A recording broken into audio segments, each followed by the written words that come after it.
Yeah. Man, do you know what? Record, because I just want to add a little bit extra bits for the beginning. You get me? Like, it has still been recording. like you know, like them ones and thing. Like, just want to be add them. You know, get me? You know that got the 1 2 3 1 2 frizzle. I want a bit of like, yeah, get me? Just a bit more. Just want to add like a them ones and thing and cheese and I don't know. Oh, you want to add that to the beginning? Yeah. Oh, I thought. All right. I was talking to you like you understood what I was saying. Sorry. Testing 1 2 3 1 2 3 1 2 3 1 2 frizzle. Obviously, I have no idea what she's communicating. So, but anyway. Yeah, boy. What are you saying when you said the sisters?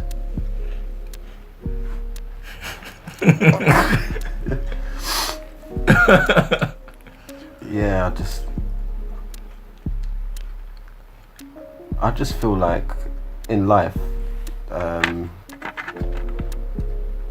you come across many different types of personalities. We talk about females here. Many different types of personalities and preferences and things like that.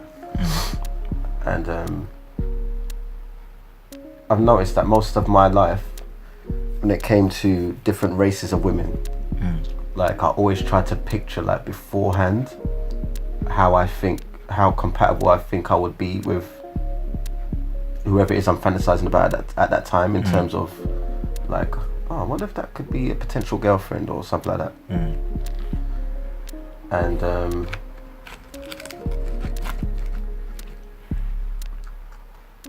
like obviously I'm in a relationship now, but it never panned out in a way in terms of me fantasizing before, like, oh yeah, I think this is girlfriend material, I think we should do this thing. Like obviously the journey happened how it happened, and then we made choices along the way that seemed natural, and we are where we are now. But whereas before I've always been in my head, and I've always been like, Tinder was just a tool to use to just make it even easier for me, really, if you think about it. Like in terms of that whole, you see a girl, you picture what you'd imagine she'd be like, and if you think you'd be a match and all that stuff before you even swipe left or right, or before they've come up as a match, or even when they come up as a match, you even try to work it out at that point. And I've always felt like growing up around picturing being with a black girl was always like a like it always gave me this like anxiety, like, man, like what's the family gonna be like? Is it gonna be like a strong backbone family where they're just tough, and it's like, boy, they come over every Sunday to the yard, and like the family values are very strong, and like I guess growing up I just always had perspectives of different races, and in particular the races that attracted me the most when I was growing up was like the Asian community, and just European in general, like the Latin languages, like Spanish, Portuguese, Italian, that type, were always, even Eastern European, like Polish and stuff, like they were like outside of what I was used to, and seemed appealing, like in terms of like creating a fantasy around it. It was easier to do it, whereas with, you know, people of my own color or close to my kind of cultural growing up, I always felt like there was this barrier, and there's always this trying to figure out too much and feeling like I weren't, I guess it's an insecurity thing, but I felt like I wasn't good enough for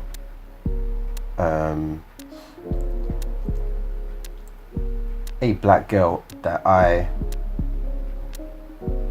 would be attracted to, because growing up, I'd say from maybe 7 to about my teens, I'd always had experience with black girls where it's like, oh, he's the nice guy, and like, you ain't got a chance, you're just a nice guy. There's something you have missing. It's like, it always felt like my experience with black women's always felt like I've always had something missing. Okay.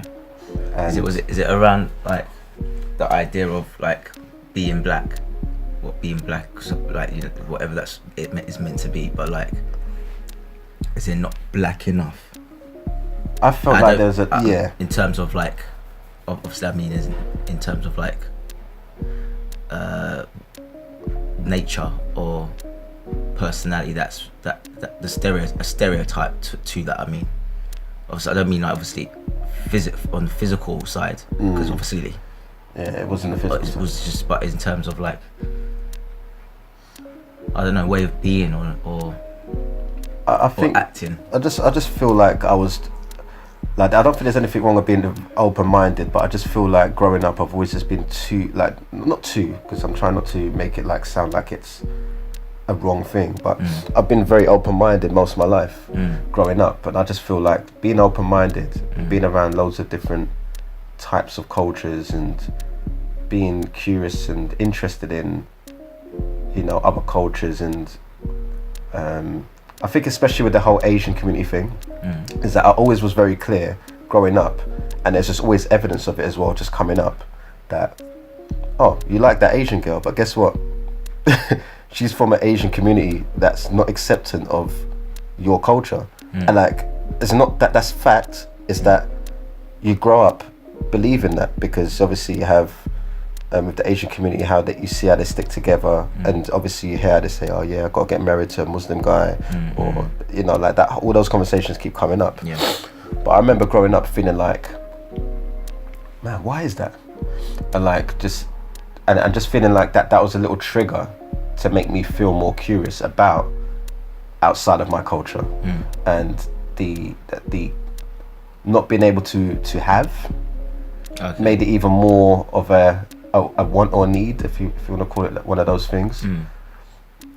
And obviously moving to Spain was kind of on that same wave as well. Was that the same wavelength? Was a place where I could start again. Like, my whole thing was about starting again, starting afresh, and being in an environment which is intriguing to me, which it was. And obviously the first few years, it wasn't standing in the fantasy that I had of this new beginning, because I didn't really prepare myself for it. I just more jumped into it and then just went with the flow, and mingling with, you know, different English speakers, and eventually meeting some Spanish speakers, but more English speakers, and feeling like, well, if you've come here to have a new experience, why are you in your comfort zone with just the English speakers?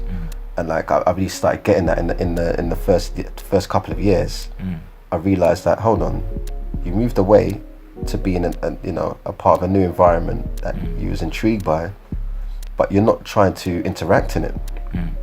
It's like you're pushing yourself away from interacting inside of it. So it's like, well, what is this trip all about then? You know what I'm saying? Like, but why are you here? And then it's a mixture of feeling like, wow, like was I running away from stuff here? And I know this seems like it's kind of topic, but it kind of felt like it was a lot to do with my standard of living here in London. I just felt like, I had friends and family, and I get that.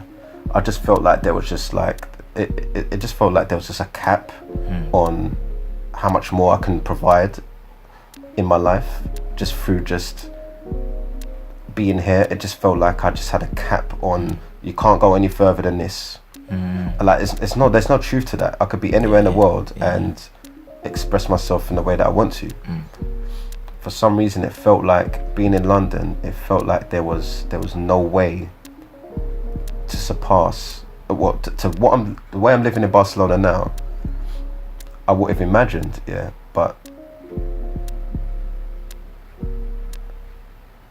it felt like I couldn't have achieved what I'm doing now without moving out of London. Because I just felt like it was just this whole, like, you know, we're multicultural here and there's this, that and the other, and I get it, but I just felt like being in another country just made it a lot more clearer to me about how open-minded I was, and discovering myself. And the whole discovery, the self-discovery that I'd been going through for the last few years helped me to understand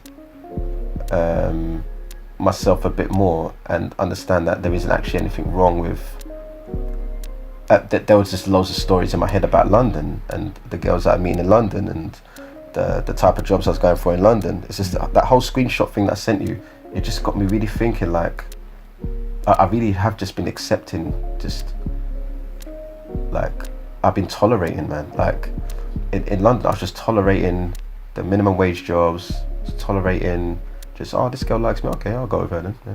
Like I was tolerating, oh yeah, I'll just live here because, you know, it's convenient for my wages. Like everything was just a whole tolerant thing. Whereas when you went to Barcelona, you were like actually creating. Yeah, there's more creation there. Yeah. And then obviously I'd have never imagined that I'd be with a Spanish girl, living with a Spanish girl, having conversations on a deep level with a girl who is her first language is not English, but we're still able to connect on topics that are very important to us, like spirituality and growth and just the whole learning journey as a whole, and just being vulnerable and all these things, and being able to just like have that experience. I couldn't imagine that, creating that experience here. As much as I was here with family and friends, it wasn't that was the problem. It wasn't that. It was me. I was the problem. It's what I was tolerating. Do you see? How do you feel now? Even though you're still staying in Barcelona, do you feel? Do you feel it like if you were to come back to London, or if you were to move somewhere else, that you could, you wouldn't feel blocked? Like, do you think you could create what you've created in Spain if you were to come back to London? If I'm real with you, I don't think I could, man. Like, no, it's not that I couldn't, because let's not go into what I can't and can't do. Yeah. Because maybe you don't want to then. Yeah. Maybe you don't want to. I think it's more of a, where I am in Barcelona is ideal for where I want to take things, and where I want to take things leaves room to be able to live anywhere in the world as well. Like my whole life plan now is really just being able to be anywhere in the world, to be able to do what I'm doing now, or the things I'm creating now, wanting them to be sustainable in any country that I live in or any country that I'm visiting. I'm able to still manage that lifestyle. And whereas being in London, and I salute you because of the journey that you're having at the moment, is where you're doing what you love and you're able to still live in the circumstances that you're living in a great way and being blessed all the time. And you almost have as much freedom as I have in Barcelona, and you're showing that it can be done here in London, having that freedom. For me, how I saw it is like when I left here and moved to Barcelona, how I saw it is that I was just in survival mode, and it was so hard to break out of survival mode and be able to understand my self-worth at the same time. It's like I felt like there were two separate things. They weren't things that you can match together. Being like, okay, I've got these ideas, and I want to create this business model and and do all this stuff, but then I only get this much a month, and I've got to pay this much for traveling and this much for my rent, and it's like it was just so like I'm stuck in this bubble, man. Like this is the only jobs I'm gonna go for, and this is how much I can afford to live here, and these are my friends that I roll with, and I stick with this crew of people. And like I noticed that in my life, a lot of people may think that I don't stay in touch, and like the reason why it feels so much like that is because when I'm in a place, I'm in a place. It's like when I'm working at AXA, the majority of my friends are at AXA. If I'm working at another job, majority of my friends are there. And as much as it's not like, wherever I go, I'll just stick with that crew and that's the rest of my life, like, obviously I come London, I try and visit, people that I've been in regular contact with, and I value friendships and family. But I'm very clear that in life, we're just always going to be in a place where there's only so much people we can interact with in one moment. Yeah.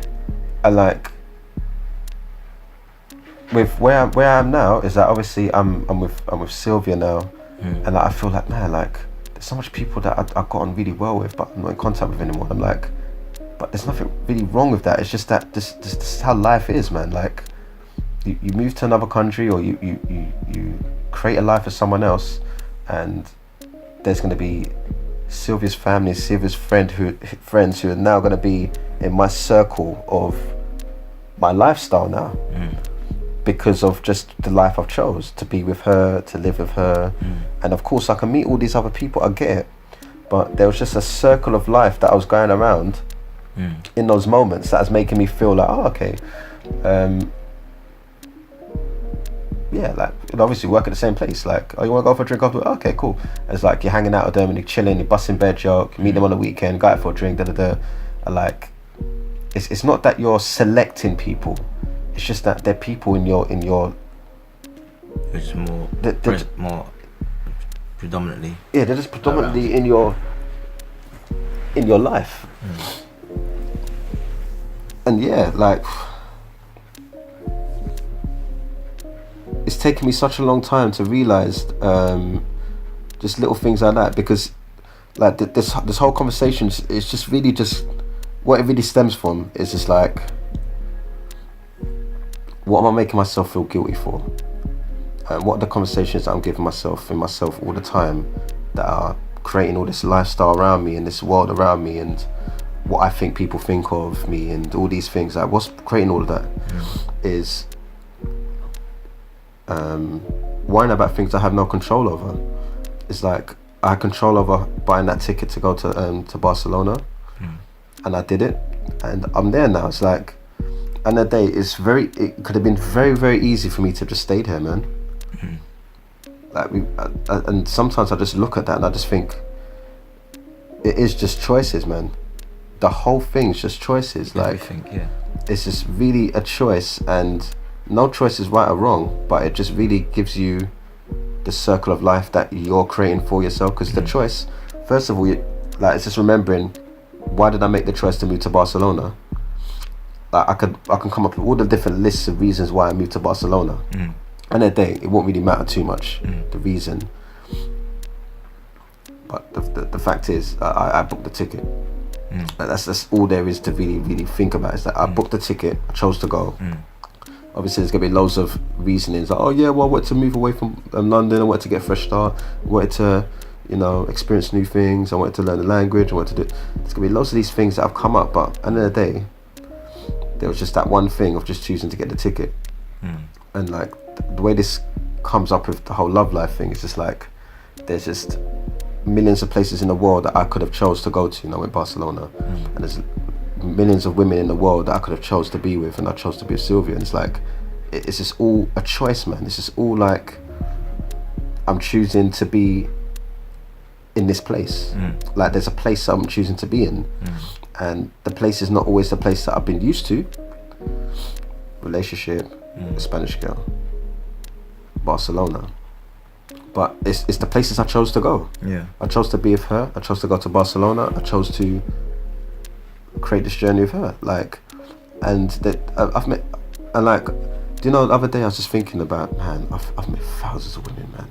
Like, not like, oh yes, thousands of women, I had a chance, and man, yeah, like, what I mean is like, I just met thousands of women, and for me, it's just a choice, blood. Like, any of those thousands of women could have been in my life right now. Like, and I really just get it, man. Like, I just really get that. Like, with love life, you're going out and you're meeting these people, and these people are coming into your life, and you're choosing, oh yeah, man, I'd like to stay in touch with you, yeah. But it's just a choice, blood. Like, like, you think of all the people that we met on Saturday, yeah. Have all the people that we met on Saturday, we could have quite easily stayed in touch with any of those people. It's just a choice, and like, there's nothing wrong with if you don't. And that's the thing I'm getting as well. It's just that, like, you might meet someone, and it might have just been an interaction for 5 minutes, and maybe, and what's wrong with it just being a 5-minute interaction? And yeah, I just feel like it's just all a big choice. Like just choose, and just be satisfied with the choice, and don't make yourself feel bad about things. And no one owes us anything, man. Like Sylvia owes me nothing. I owe her nothing. Like everyone I've ever met in my life, all the collective of people that I met in my life, I don't owe them anything. Like there's an experience that we had, and we chose to hang out as long as we hanged out. Like, and it's just, I just feel like it's just,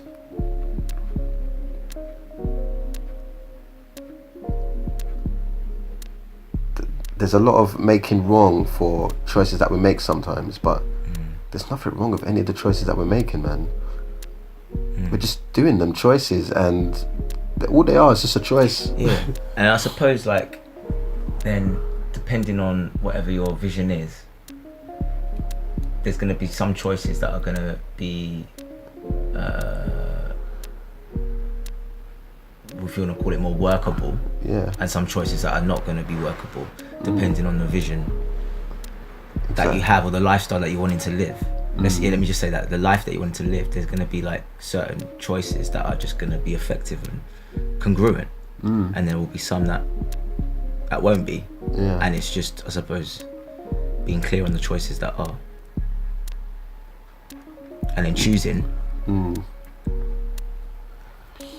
how often you make that choice or those choices. Exactly. And the thing is, like, we've got these choices, and I understand it, it's great. Like, let's make a choice. Like, we chose to go cargo, great, fantastic. We had a good time. Because I chose to go many places that night. We chose cargo, and that's where we went to. And we've got that memory for that night. But it's just understanding that we're making all these choices, and we can be consistent with different choices to make our life better and everything. Like, but the thing is, I don't know if I'd say to make it better. Well, not to make it better, but just I understand that. That being said, making choices that are workable for our lifestyle that we're creating. Like, we're creating this lifestyle, and we want it to be workable.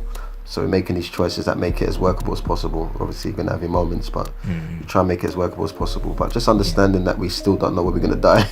And it's like we still don't know when we're gonna die. We still don't know how long a relationship is gonna last. We still don't know, which family member might pass next. And there's so many things, like, just like, at the end of the day, it's just, you're making these choices in your life, and you can try and make it as perfect as you want it to be. But there's these things that are just, and that's all in the realm of the no control. As in, like, not having control over any of those things. Because even though we might make choices, we still don't have control over what might happen from the choice. Like, in actuality, that we might be able to have an influence on whatever it is that we want, on whatever it is, but really, like, there isn't any control over it. There isn't none, and just like we're not able to control time. We can't. It just keeps going. It keeps ticking, and not able to control breathing. Like, that's one of the biggest ones. Like, and we do it our body just does what it does without us having to consciously choose to do it.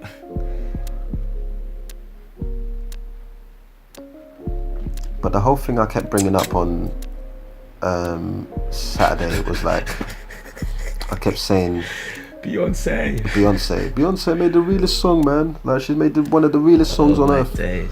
Like, the reason why I kept saying that is because being in a club environment obviously I've had girlfriend before, like, I was with Tika, and I'd been in a club environment before, but I was younger.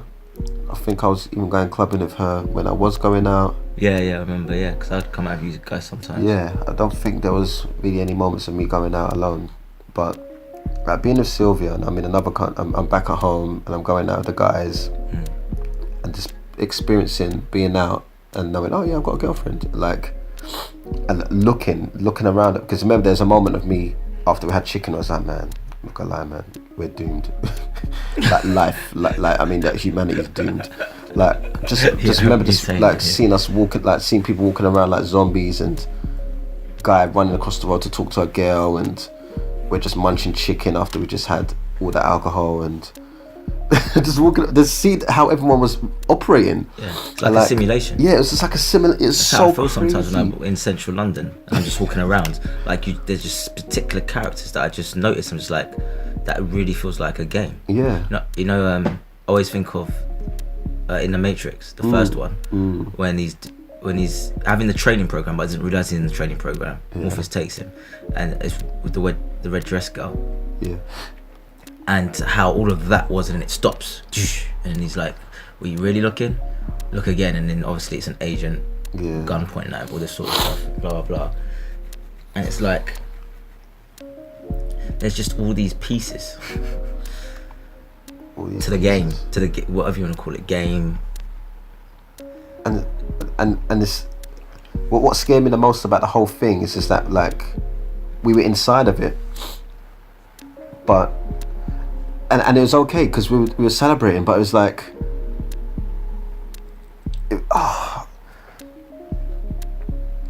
it was just being able to just stand back and look what was actually going on in that club, and stand back and look what was actually going on the street where we was going out, and we was going to the chicken shop and things like that. It's just taking a step back and just looking at, because normally in those moments, normally in your head about what's your next move and your next actions, and are we gonna go to another club, or I feel mash up, or like, I guess a lot of the time we are ultimately in our heads working things as we're going along when we're in these scenarios. And there's just one moment where I took myself away from just being like, okay, so being self-conscious of me and all this stuff, like, and just looking around at everyone else. It's like, man, like, and obviously we're a mirror of each other. So like, I'm looking at other people and not judging them. And if I am judging them, I'm judging myself. Like, it was crazy. Like, it's just so nuts. And like,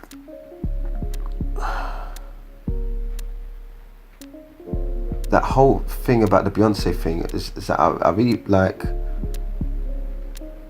felt like the whole context of the discotheque and the club environment. Yeah. Sorry. Sorry, I have to draw Spanglish. The whole context and theme of the club, yeah, is like, let's just be 1,000% real with each other, yeah. Is that if we were to go to the club that had the same music, the same vibes, but I know what you're gonna not say. a single female was in that club, not even a single one, I knew you was gonna say that. zero, just bare man them. I wonder how popping that club would have been. And like, it's nothing wrong with, there's a club environment, male, female interaction, great. Like, look, I get it, man. But I just really get like in this game, it is just that. Like, it is just basically 1 + 1 = 2. Man, woman, like, and like the chase, the feeling good in ourselves, and like the result at the end. Like, you know, when you go outside and you look like, oh yeah, that guy, yeah, he's talking to that girl, yep, and like he's taking her arm, but it's like I just want to stop thinking about that and just think about like us in life in general, like just interacting as human beings, like our life as humans, like on this earth, and like, and just love and appreciation and caring and all these things are like. I want to say a big but though to that, and this might sound like a limiting conversation I'm about to say, which is good because then it's going to come out and then you might say something about it and my perspective might change. With all what you're saying, And I, like we were saying about just human beings, and the love being there, and just connecting and sharing, and people being able to be vulnerable and just authentic and open, and etc, etc. I don't want to say, like, it's like the but that's there is like, yeah, that would be great, that would be amazing. When those moments do happen, it's like, you know, you just cherish it, and it just feels, you just appreciate it in a completely different way.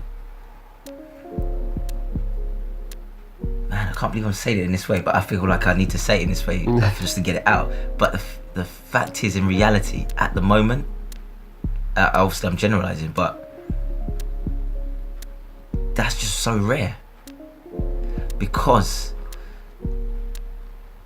there's so many people that are not in that dimension, in that world. Like, you know, like, since I've been single and I've started dating again, and like we've been having our conversations, and I've been like tweaking things and working, like, because there's this part of me that's like, look, alright, I get it. There's a context called man and woman, romantic, and there's a game around it, or like there's a process around it. And so it's like, how can I, so it's like being aware, like, right, there's that, how do I play inside of that while still bringing some of that in it? And like, from my experience, what has occurred, like, is, which is fine, but it means less in kind of decent interactions to me. If I'm trying to have the kind of interaction I want to have with someone, it happens, but not often. If I just do the banter, which I personally try not to do that often. Like, I don't mind bantering, that's fine, but let's not say banter. Superficial. Let me say that. Like, just that one level superficial conversation.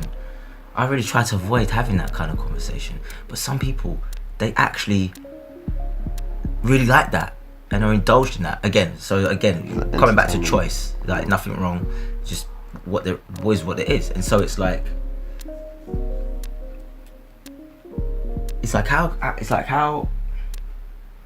how do you connect with someone? Not how, like, I know the how, but as in,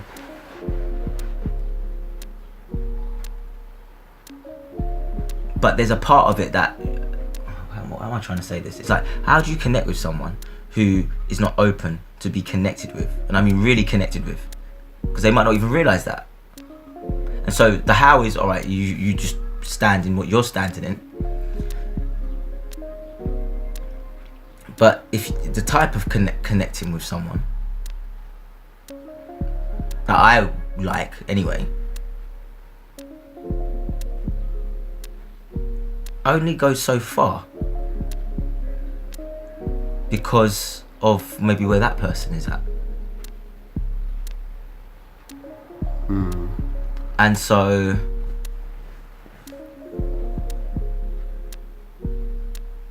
what am I trying to say? So it's like it's like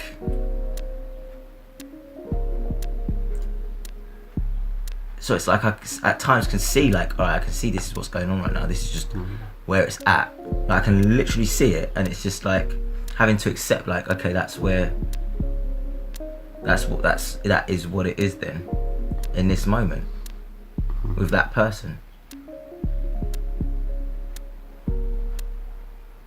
When really, like, I feel like there's such a simplicity to it, and just like, there is such a simplicity, and it is, and that's like what I try to keep bringing, for myself at least as well, because I don't want to make it complicated. But then I'm not even sure how fully to say it, but then at the same time, probably the reason why I'm having difficulty saying it, because obviously it's all a story as well anyway, at the same time. The thing is, look, what I've been talking about, about this whole club thing, and I always bring up this club thing, but it's like, the reason why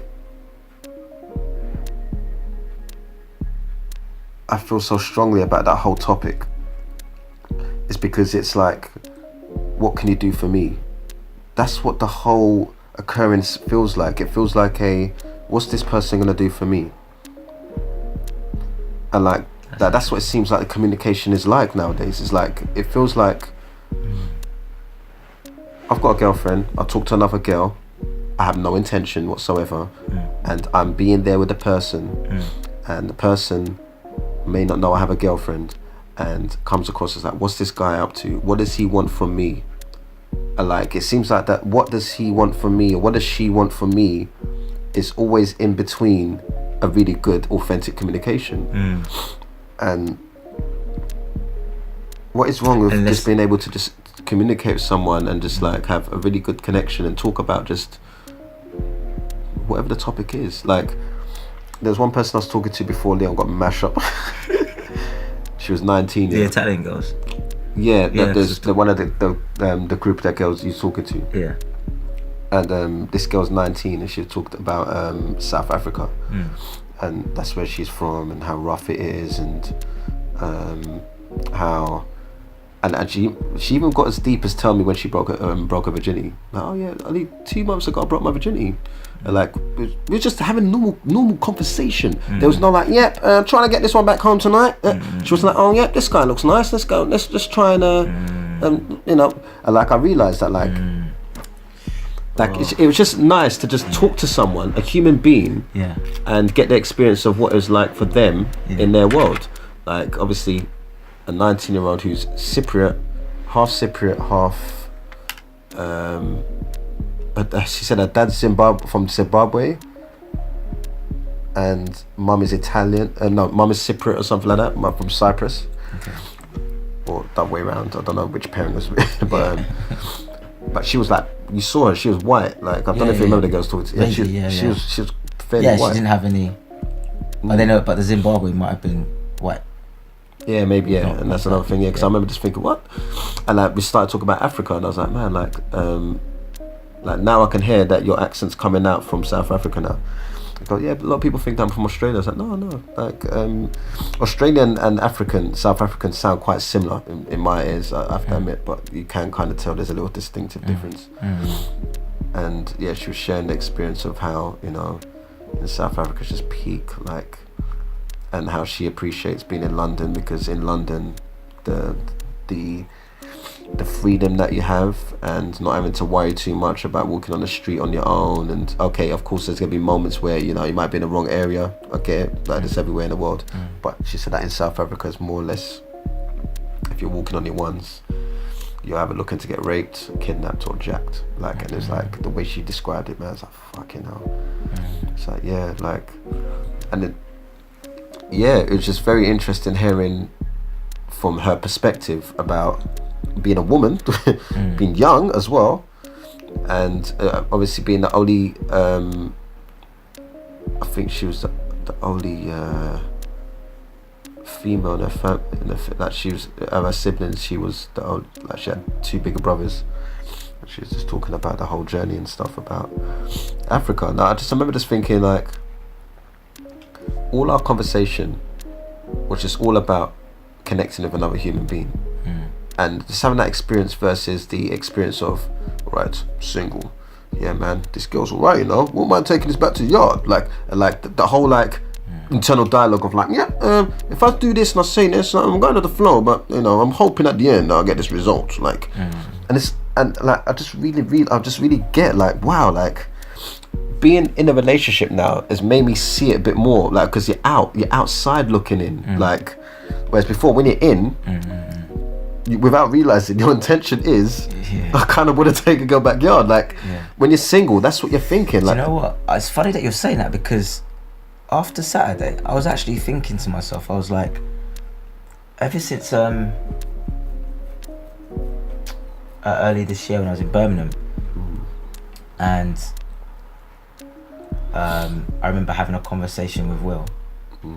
There was one night, there was one chick I was talking with, and you know, basically I was thinking I'll just exchange details with her at some point later on in the night, and then, you know, maybe we'll hang out at some point, even though she lived in Birmingham.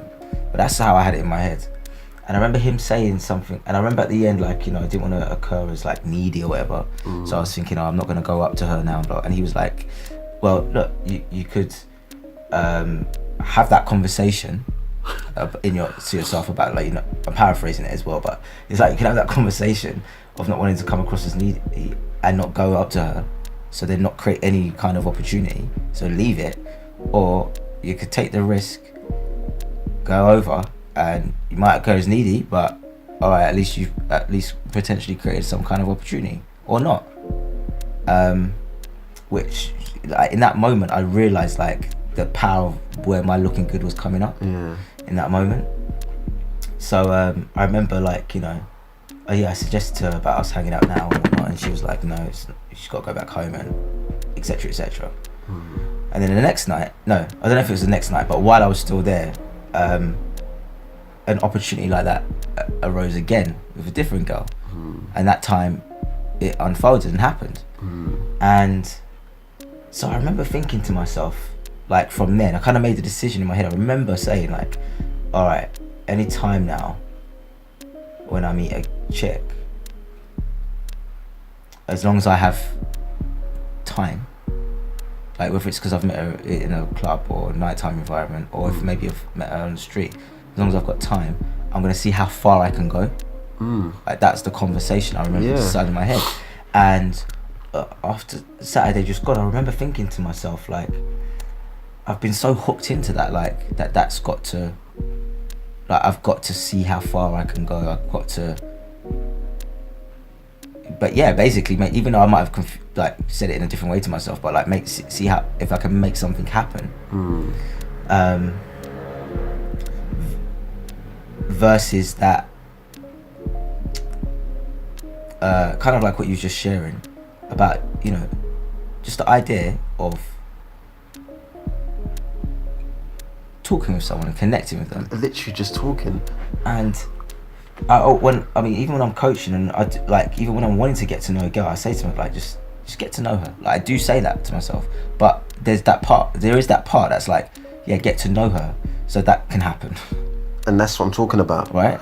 And it's like, and so I remember thinking that, as I said, Saturday, like, I've been in that space, and I kind of, and what ends up happening when I dip into that space is attachment arises.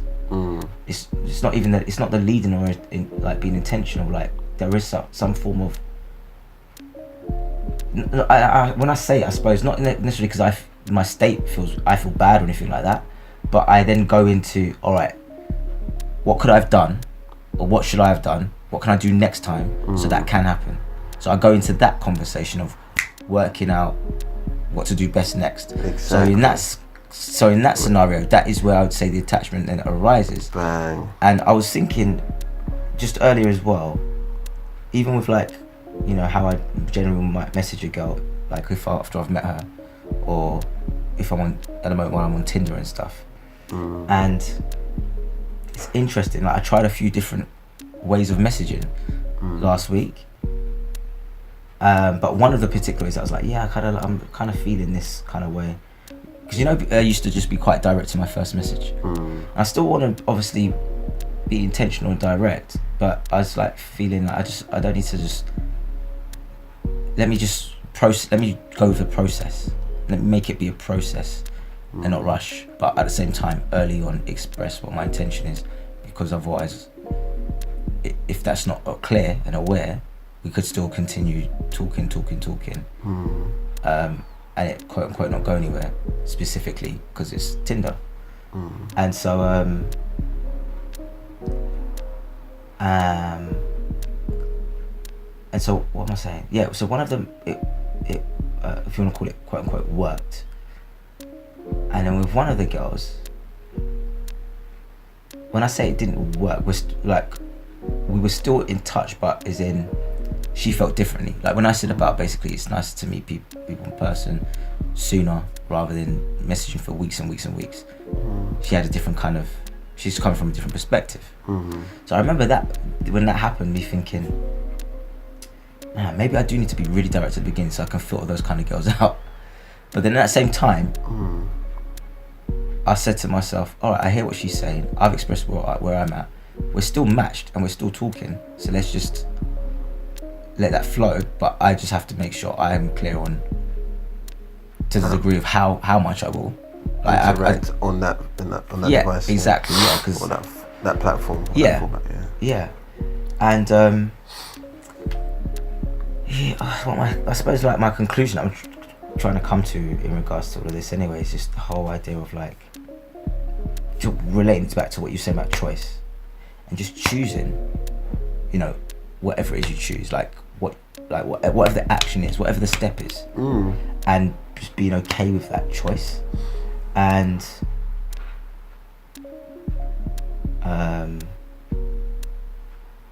like I've played around with different kinds of ways of expressing and to make things happen basically, and in each one it's worked at least to a certain degree. So like there's no one way. But do you know, I'll tell you what's so deep about what you're saying here is that we're saying about what works and what doesn't work, and the funny thing is that it isn't actually about what works and what doesn't work. It's just about what you want to say and when you want to say it. Yeah. And in every scenario it could look different. Yeah. At that table where we was outside in the smoking area, and the whole reason why when those girls we were talking to them, the whole reason why that happened, I remember when from my perspective when I was doing how I ended up talking to the other girl, was the fact that her friend was sitting down on her phone like she was playing Snake or something, or she was playing a computer game. Yeah. And I remember just the first thing that came to mind was like, man, imagine like 10 years ago, like what were girls doing, or what were guys even doing when we had no smartphones? So then I brought it up, and then she came in and started laughing, like she almost like she agreed. I can't remember how she interacted, but it was just initially relating to something that was in my head about that scenario, not thinking, oh yeah, this is gonna work. Like obviously I'm not in that position to want to know if it wants to work or not because I've got a girlfriend, but what I mean is that it doesn't matter if it has to work or not. I could have been single or whatever. That's just the way you interact. Like it's just like, oh okay, so she's on the phone and I'm thinking like, and I had a flashback about something and I want to share that with someone, like, and I shared it, and then we started talking about loads of random stuff, like cultural differences and stuff like that. I had nothing to do with the thing I was talking about. But you see what I'm saying? Like it's like, it's not about it, like me being a single guy and me doing that. Would you say that was oh yeah, that worked?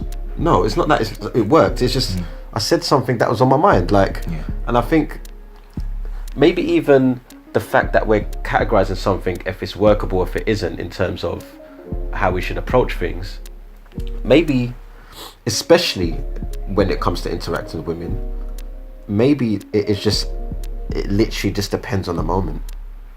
Yeah, I think it always does. I think it really is that. I don't even think of women. I just think of everyone. Like, yeah, being present in the moment. Yeah.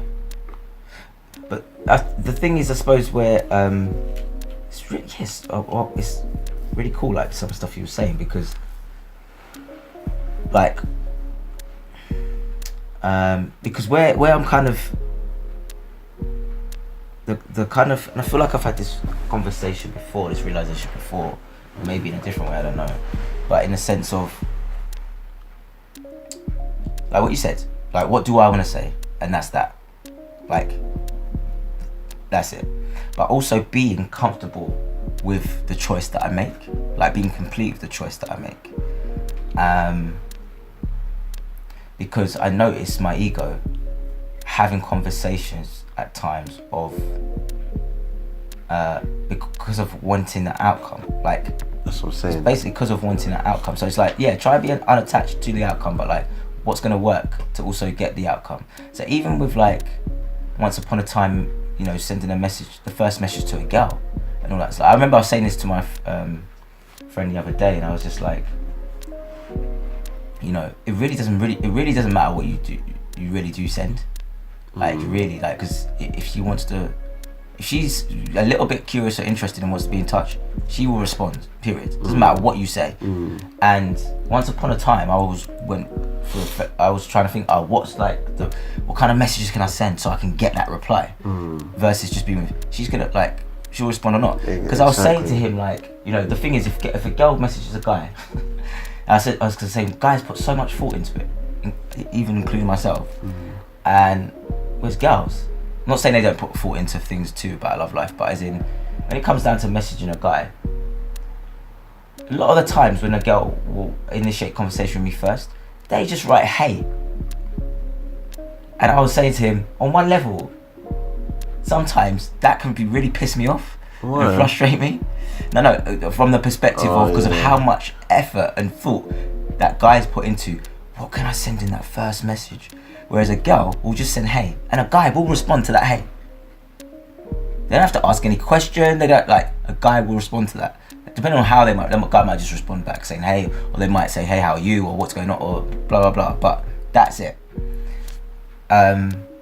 Whereas, like through my journey, at times, like even then when coaching, it's like, okay, what is the message to send? Like, what was the kind of conversation you had when you met, so you can maybe refer to something in your first message when you're sending that to her, and blah blah blah blah blah. And it's not that these certain things don't actually make a difference. Some of those things do make a difference, but it's the amount of feeling of that kind of energy that's put into what to send. And then when if you don't get a response back, it's like, well, I didn't get a response back. Why didn't I get a response back? Maybe the thing that I said didn't work, or maybe what was it? Versus it just being like, back to what you're saying, just what do I want to say? That's it, and I'm gonna hear from her or not. And then the whole if you still continue to get to know each other or not. My thing is now, because even so after the Saturday, I was like, yeah, you know, in terms of seeing how far I can go with a girl. Because on Friday there was a girl that I met, and like we were kissing on the dance floor and just feeling in each other and stuff like that. And I remember, you know, thinking, let's see if what she's up to later. And I think because of that experience, I don't know. I don't know why, but at this point now, I suddenly remembered, like, the thing is for me, like, one night stands that's not what I'm after or up for. So even if I was to take a girl home that night, I don't have the intention of not being in touch. I've noticed there's a way that I'm thinking as if I am going out just to have a one night stand, which isn't congruent with the kind of journey or experience that I want to have, that I am up for having with girls. And so I suppose the conversation now is like, all right, it's the thing again about being committed but unattached, being intentional but letting go of the outcome. And I feel like, okay, what's this new? Because I feel like I've practiced this a lot at different times, and I've seen when I really am in that, like the magic that happens. I didn't think there was another level or maybe another degree. Maybe there is, because now I'm like, what is this new thing that I feel like I'm being called to in terms of when I'm interacting and expressing with girls? Because I feel like there's just a simplicity to it. Oh, I've always felt that, but like a simplicity, and like there doesn't have to be and when I say quickness, not as in rushed, but as in you don't have to have sent, I don't know, 20 to 50 messages before knowing if you're interested in that person and want to get to know them more.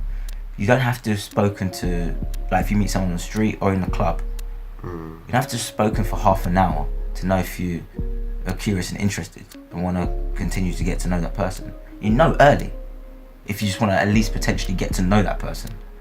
You do know that early. It's just the flow of the conversation where it's going, and it is really just, there is no trying to work out what's the best methods. Like I really feel like you meet a girl, and the girl has no intention of wanting to go back home with you, and she doesn't feel that you have that intention, and vice versa. you're just talking about whatever, just randomly, like, oh, that guy, you see that guy, what he did there earlier, or like something so random, and like, I just think this it's such a thin line, actually. Like, it's such a thin line of like the ego wanting to get a result, and sometimes we can't even catch it. That it's trying to get the result, so it's making you do things and communicate in such a way from ways before that have worked. Yeah. And like, you have to remember that it's like the reason why this situation over the weekend, I'm talking about this 9-year-old, I'm going to bring up this 9-year-old as a good example, because it was the first time I was able, The 9-year-old. the 19-year-old girl, Yeah. because it's the only way really I can describe the African girl, whatever. But the whole epiphany that came with that was that I was just remembering, like, even when I brought up Sylvia's name, I said, oh yeah, I can't remember why I brought up Sylvia's name, but I brought up her name when I was talking to this girl. But I remember just like the feeling of freedom, being able to talk to another girl, and I know for a fact that I'm comfortable just talking to this girl today, and there was no like there's no like beginning, middle, end. It was just, it just happened, and then it stopped happening. And that's it. Never gonna see this girl again. Didn't even know her name. Nothing. Like, it's like, it was just a communication between two people, man. That's all it was. And like, that's just how human beings could do this thing if there's no what's in it for me and what's in it for you. Because like in the club environment, like I'm saying to you, it's like there is a lot of energy of what's in it for me and what's in it for you. What's gonna stroke my ego? Like, we know my boy he loves to talk to girls. You know he loves to, but you know, like, it's like a way of validating. Yeah. It's a validation thing. It's a validation tool. Like, yes, yeah, like, but, and the thing is, with the interactions that he does, they are very, very authentic. They're like, the conversation, you could definitely get that the girl feels that there's no threat involved. I really get it. But remembering the underlining of it all is coming down to what is in it for me. An ego boost is what's in it for my man, and for her it's the same. It's like they're both fueling each other's egos. And like, when you find that you are doing that to each other, and it's like, oh great, and then you exchange numbers, and then you meet up, and then you link, and then you bang, and then you don't end up talking to each other anymore, It stemmed from stroking the ego. And like, now the ego's been stroked, now you've had your sex, what happens after that is the guy's either gonna step back a bit more now, because now it's like, well, it's like going through the finish line and being like, oh, I won. Okay, well, I've won now, so what happens now? Well, I'm the winner, and that's it. Nothing else after this. Just have to wait for the next race. Like, it's like there's no real like yeah, you can celebrate afterwards, and yeah, it's great, but what happens next, man? Like, and like for most guys, how they operate is that it is like really well, the thing that I was ultimately working for to get this moment no longer fuels me anymore, because I've already done the work. And like, for the girl, the next stage for her, in most cases, is feeling like he's done the work now. Well, the only next stage that could really happen now is commitment. You get what I'm saying? Like, or air this guy and never meet him again. But it all depends on the underlying meaning of the interaction. Was the interaction to, I'm gonna get this girl's number so she could be a possible prospect for a bang next week. Like, you know what I'm saying? Like, you spoke to her in a great way, and you done. Then it's like, how do you, again? So there's the thing about the game. Like, all right, you're aware that that's the game. That there's the context, and you're just like, all right, I'm gonna play the game because, or whatever. But it's like, okay,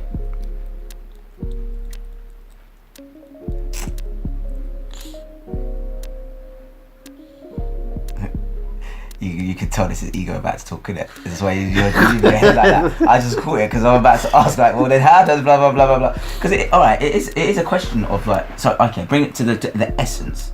All right, two people just connecting to whatever degree they connect with. Nice. Yeah, it's just... All right, but then it's like there are byproducts that happen from that. There are byproducts that happen from people connecting and getting to know each other.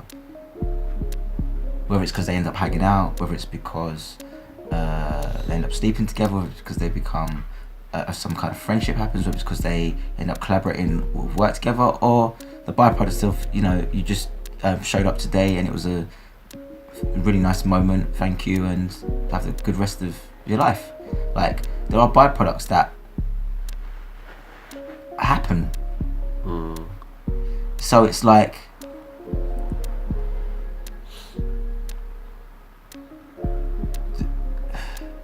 the girl, for example, that I met before we went into the club, the black girl, the Platts.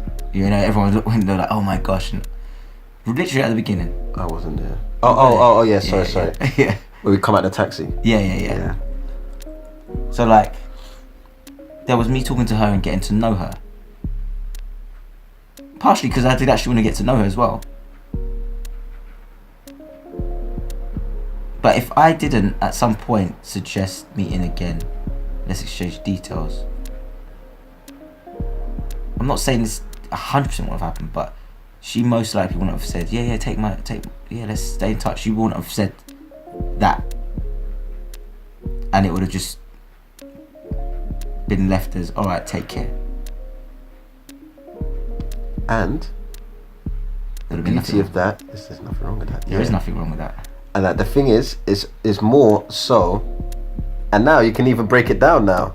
Okay. What was in it for you? What, in terms of me? And be authentic about it. What's in it for you to stay in touch with her? A potential beautiful girl who I can hang out with. Actually, stop this shit now. Stop this shit right now. Yeah, thank you. I'm getting to it. That's what yeah, but I'm adding that bit too because that's true. You're softening it out. No, blood. The potential of the bang, blood. Straight up, blood.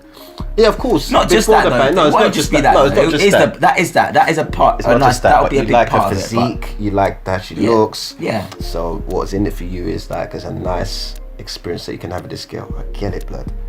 I'm not saying there's anything romantic wrong. Experience. Yeah, romantic experience. There's nothing wrong with this.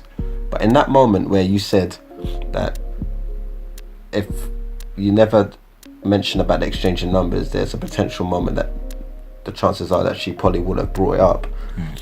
Is that defining moment of you exchanging, it came from you want to exchange. Of course, there may be some underlying reasons that you want to exchange as well, but you have to remember that in this whole scenario, there is two human beings talking, and she was happy with just two human beings talking. Maybe underlined in her head is like, oh, do you know, I won't mind getting a little thing from this guy, you know. Like, hopefully if he asks us for the number, I'll say yeah. Maybe she's got her thing going on there. But remember, the whole initial interaction came up from you speaking to her, her responding back to you, and you having a great conversation. And it could be left at that, oh, well, nice to meet you, and walk away. But there is one small thing that if you just walked away, that was there for you. There's something in there for me, blood. There's something here for me. It's a juicy bang.